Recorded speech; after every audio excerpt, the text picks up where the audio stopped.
Good morning students. हमारा chapter number 10 चल रहा है ग्रेविटेशन। अभी तक हमने सबसे पहले यूनिवर्सल लॉ ऑफ ग्रेविटेशन देखा, जिसमें हमने स्टडी किया कि जब भी दो ऑब्जेक्ट एक दूसरे के कांटेक्ट में आते हैं तो उन दोनों पर एक फोर्स वर्क करता है। ये फोर्स उन दोनों ऑब्जेक्ट के मास के मल्टीप्लिकेशन के डायरेक्टली प्रोपोर्शनल होता है और दोनों के बीच की डिस्टेंस के स्क्वायर के इनवर्सली प्रोपोर्शनल होता है। मींस यदि दोनों ऑब्जेक्ट का मास ज्यादा होगा तो उन दोनों ऑब्जेक्ट पे लगने वाला फोर्स भी ज्यादा होगा। लेकिन यदि हम बात करें डिस्टेंस की, यदि दोनों के बीच डिस्टेंस ज्यादा होगी तो लगने वाला फोर्स कम हो जाएगा।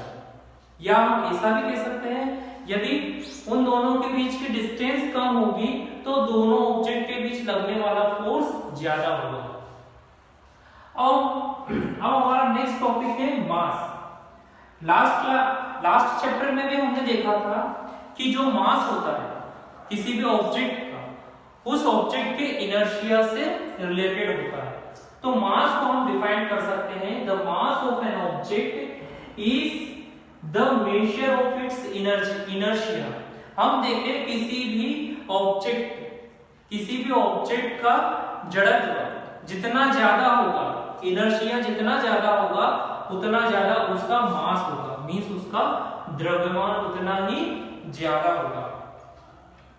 We have learned in the previous chapter that the mass of an object is the measure of its inertia. आप देख सकते हैं सेक्शन नंबर 9.3 में, जहां पर हमने देखा था कि हमारा जो मास है वो किसका मेजर है, इनर्शिया का। We have also learned that greater the mass the greater is the inertia. यदि हम कहेंगे किसी ऑब्जेक्ट का यदि मास ज्यादा है तो उसका इनर्शिया भी ज्यादा ही होगा। It remains the same whether the object is on earth, the moon or even outer space. यदि हम बात करें, यदि हमारा ऑब्जेक्ट मून पर हो, अर्थ पर हो या स्पेस पे हो, तो वहां पर हम जहां पर भी कैलकुलेट करेंगे तो उस ऑब्जेक्ट का मास हमेशा ही सेम होगा। Thus, the mass of an object is constant and does not change from place to place.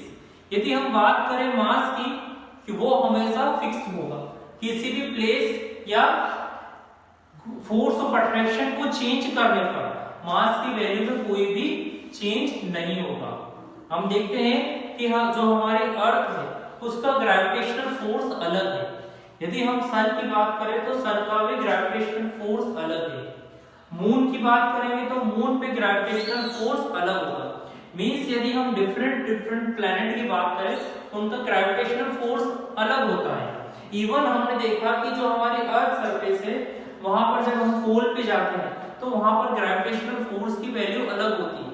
यदि हम इक्वेटर पे आते हैं तो वहां पर ग्रेविटेशनल फोर्स की वैल्यू अलग होती है। मींस अर्थ पर भी हम देखें तो ग्रेविटेशनल फोर्स सेम नहीं है, यहाँ पर ग्रेविटेशनल फोर्स की वैल्यू चेंज है। तो दूसरे प्लेनेट पर भी ग्रेविटेशनल फोर्स चेंज होगा।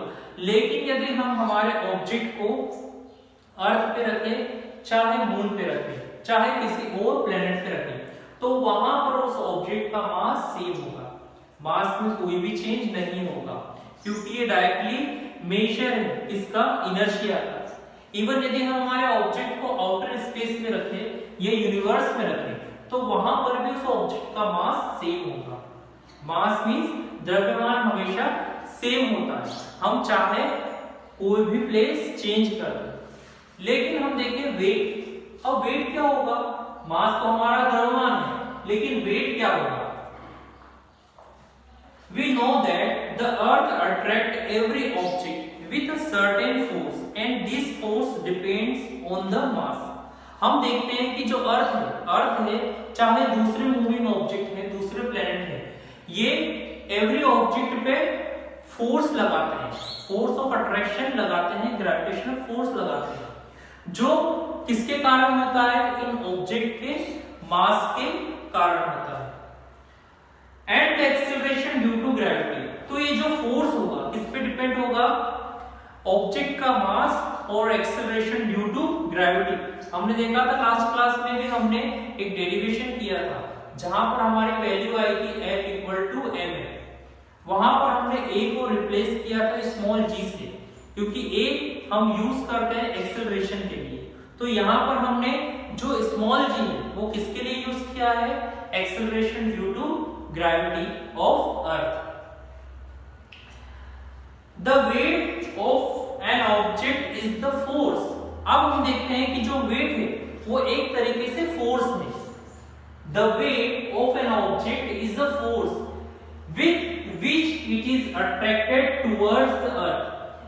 वेट क्या होता है? एक टाइप का फोर्स होता है जो किसी भी ऑब्जेक्ट को हमारी अर्थ की सरफेस की ओर अट्रैक्ट करता है।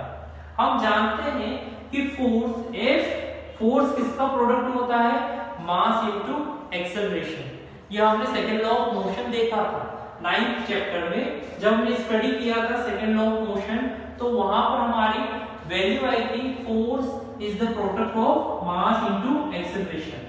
लेकिन लास्ट क्लास में हमने क्या स्टडी किया कि जब हम अर्थ के कारण लगने वाले फोर्स को कैलकुलेट करेंगे तो वहां पर हम देखते हैं कि जो हमारा स्मॉल है स्मॉल g से रिप्लेस होता है। क्यों? क्योंकि a हमारा यूज होता है एक्सेलरेशन के लिए, लेकिन g हम यूज करते हैं acceleration due to gravity of earth. Earth के ग्रेविटेशनल फोर्स के कारण जो एक्सेलरेशन होगा उसे हम स्मॉल g से रिप्रेजेंट करेंगे। तो यहाँ पर जो हमारे फोर्स की वैल्यू होगी वो इक्वल टू होगा mg।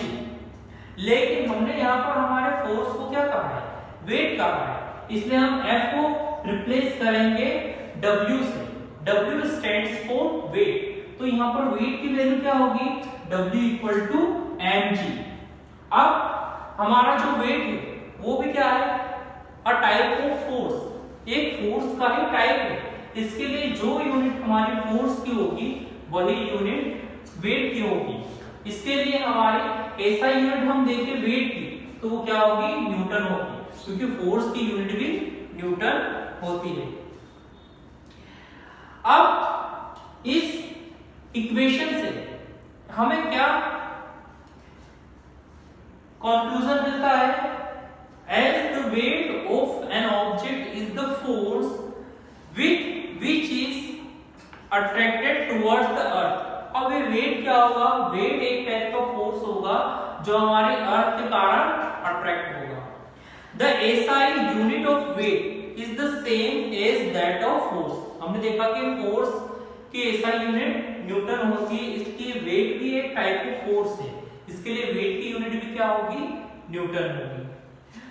The weight is a force acting vertically downward. It has both magnitude and direction। हम यदि वेट की बात करें तो वेट क्या होता है? वर्टिकली डाउनवर्ड डायरेक्शन में वर्क करता है। मींस यहाँ पर क्या है? वेट का मैग्नीट्यूड भी है, साथ में डायरेक्शन भी है। तो जो हमारा वेट है एक वेक्टर क्वांटिटी होगा, एक सदिश राशि होगा।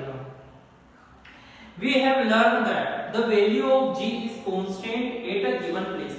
हम देखते हैं कि जो स्मॉल g की वैल्यू किसी भी प्लेस पे कांस्टेंट होती है। Therefore, at a given place, the weight of an object is directly proportional to the mass। अब हम यहाँ पर देख सकते हैं कि यदि हमारी g की वैल्यू, g क्या होता है? हमारा कांस्टेंट होता है। हमने देखा था जब भी हम प्रोपोर्शन का साइन हटाते हैं तो एक कांस्टेंट लगाते हैं, लेकिन यदि हम एक कांस्टेंट को हटाएं तो उसकी जगह पर डायरेक्टली प्रोपोर्शनल का साइन आएगा। मींस जो हमारा कैपिटल W है, वेट है, वो डायरेक्टली प्रोपोर्शनल किसके हो जाएगा? मास के, क्योंकि हमारा g यहाँ पर कांस्टेंट है।